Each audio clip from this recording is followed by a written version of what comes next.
ईशा जी के जाते ही सूरज टूट सा जाएगा और अब यह बेचारा पति ब्रह्मचारी फिर से बस ब्रह्मचारी बनकर रह जाएगा। पर क्या सूरज ईशा जी की यादों के सहारे अपनी जिंदगी गुजार पाएगा या सूरज का प्यार जीत जाएगा और ईशा जी को होश आ जाएगा? जी हाँ दोस्तों, जहाँ डॉक्टर ने सूरज से कहा आपकी पत्नी रिस्पॉन्ड नहीं कर रही, अगर उन्हें जल्द होश नहीं आया तो पेशेंट का बच पाना बहुत मुश्किल है। डॉक्टर की इस बात से सूरज बिल्कुल टूट चुका होता है, लेकिन फिर भी उसके दिल के किसी कोने में एक छोटी सी उम्मीद जिंदा होती है। वह धीरे धीरे आईसीयू के अंदर जाता है। पूरा कमरा मशीनों की आवाजों से भरा होता है। ईशा जी बिल्कुल शांत पड़ी होती हैं, जैसे गहरी नींद में हो। सूरज का गला भर आता है। वह ईशा जी के पास बैठ जाता है, उनका हाथ अपने हाथों में पकड़ लेता है। उसकी आंखों से आंसू गिरने लगते हैं। सूरज रोते हुए कहता है, ईशा जी प्लीज आंखें खोल लो। आप ऐसा कैसे कर सकती हैं? आप मुझे छोड़कर नहीं जा सकती।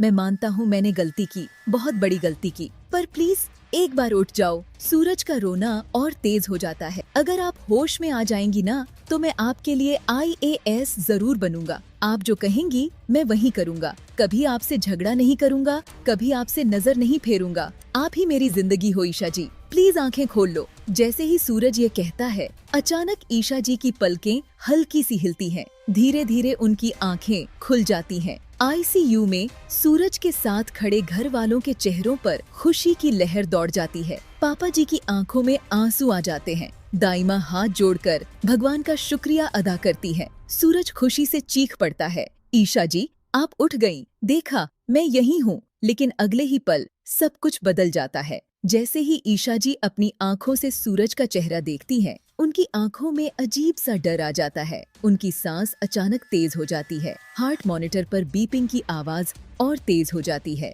ईशा जी का हाथ सूरज के हाथ से धीरे धीरे छूट जाता है और फिर बीप की आवाज सुनाई देती है। मशीन पर हार्ट लाइन सीधी हो जाती है। पूरे आईसीयू में सन्नाटा छा जाता है। पापा जी के हाथ से सहारा छूट जाता है। दईमा चीख पड़ती है। डॉक्टर और नर्सें भागते हुए आती हैं। सूरज घबरा जाता है। ये क्या हो रहा है डॉक्टर? शायद मशीन में कोई प्रॉब्लम है। मेरी ईशा मुझे छोड़कर नहीं जा सकती। आप चेक कीजिए प्लीज। डॉक्टर सूरज की तसल्ली के लिए कुछ देर मशीन चेक करता है, फिर धीरे से बोलता है, I am sorry, she is no more. Suraj यह सुनते ही पागल सा हो जाता है। नहीं, ये झूठ है। आप पीछे हटिए, मैं अपनी ईशा जी को होश में लाकर रहूंगा। सूरज जबरदस्ती DC शॉक पैडल्स उठा लेता है। डॉक्टर उसे रोकने की कोशिश करता है, लेकिन सूरज किसी की नहीं सुनता। क्लियर, सूरज शॉक देता है, एक बार, दूसरी बार, लेकिन ईशा जी का जिस्म बिल्कुल शांत रहता है। कोई हरकत नहीं।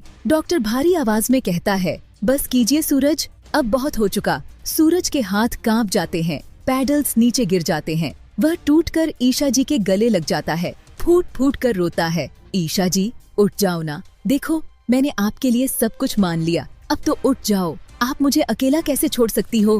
पूरा आईसीयू सूरज के रोने से गूंज उठता है। वह बार बार यही कहता रहता है, मेरी ईशा मुझे छोड़कर नहीं जा सकती, नहीं जा सकती। लेकिन सबसे बड़ा सवाल ये है, क्या ईशा जी सच में सूरज का चेहरा देखकर ही इस दुनिया से चली गई, या फिर ईशा जी को सच में होश आ जाएगा? क्या सूरज का ईशा जी के लिए प्यार जीत पाएगा, उन्हें वापस जिंदा कर पाएगा? आपको क्या लगता है? कमेंट करके जरूर बताना।